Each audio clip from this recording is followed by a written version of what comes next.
Welcome to this week's edition of Outdoors Online, a weekly webcast produced by the North Dakota Game and Fish Department. I'm your host, Mike Anderson. My guest this week is waterfowl biologist Mike Szymanski. Waterfowl seasons are right around the corner, Mike. However, we had an early goose season that started in August 15th. Sure, our August management take started August 15th. Guys were able to get out, do pretty well the way it sounds. Our September season is still rolling along. Sounds like guys are still finding geese. It's been a little bit difficult getting into fields, I guess. You know, harvest is running a little bit behind on small grains, and it sounds like there were good goose numbers though for people to get into. Okay, let's talk about duck numbers, Mike. In order to have good duck numbers, we need good breeding habitat. How is the breeding habitat this year? We're in pretty good shape this year. You know, we're still carrying, even though we've lost a lot of CRP, we are still carrying a lot of grass on the landscape, especially some localized areas are doing pretty well.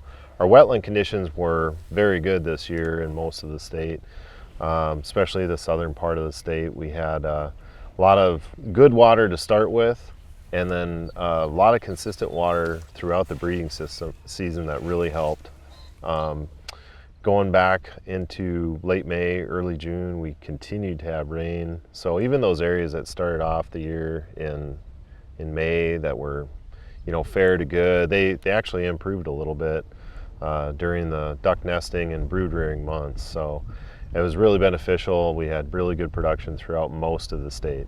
How are the water conditions this year compared to last year? You know, last year we were coming off that drought from 2017. Yeah, and we slid down as summer progressed. This is a much different year where conditions maintained and even improved throughout the duck nesting season. So it was really beneficial for ground nesting birds in many areas, just having grass stand longer.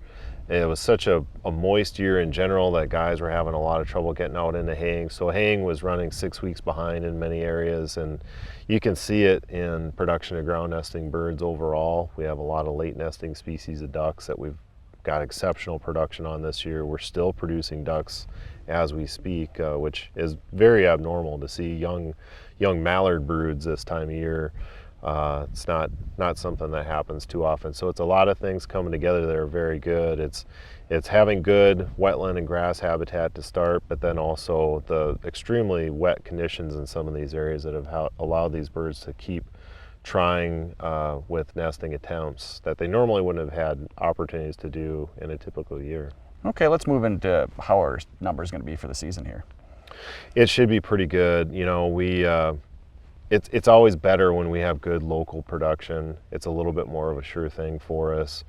You know, the weather patterns start affecting how the fall flight goes out of Canada, and it's a hard thing to predict how it'll work out for us. Sometimes we get them, sometimes we don't. So it's really good to have your own local production to work off of, and we've got it this year. So that's I think a really bright spot for us. We had it not only with Canada Goose local production, but also with breeding ducks. So we're looking pretty good on that end, and you know, things are pretty dry in Canada, but they've kind of had consistent rain throughout the year, so they maybe weren't starting off the best for attracting breeding pairs, but I think their production will be all right.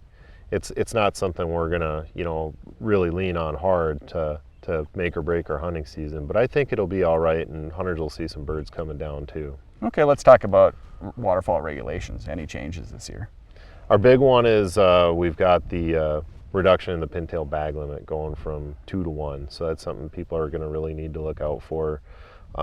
There was pretty decent pintail production in some areas, so folks are going to encounter a fair number of those birds that are, you know, they're going to be a flat brown, a little bit tough to identify, but yeah, the limit on those is 1 per day this year.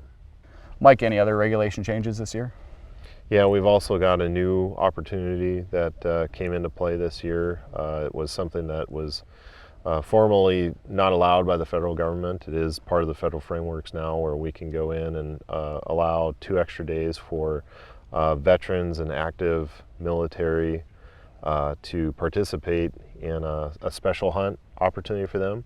And what we did was we lined that up a week ahead of our season to line up with youth waterfowl days.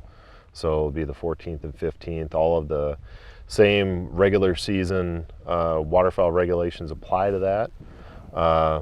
which means that just like with the youth season that we've always had, the bonus blue-winged teal don't apply to this opportunity, but we're hoping that folks will take advantage of that. We'll be trying to send out some surveys to get a handle on what participation was like for that. So if people are doing that hunt, they should expect to get something in the mail asking if they went or not. Okay, overall waterfowl hunting should be good this year.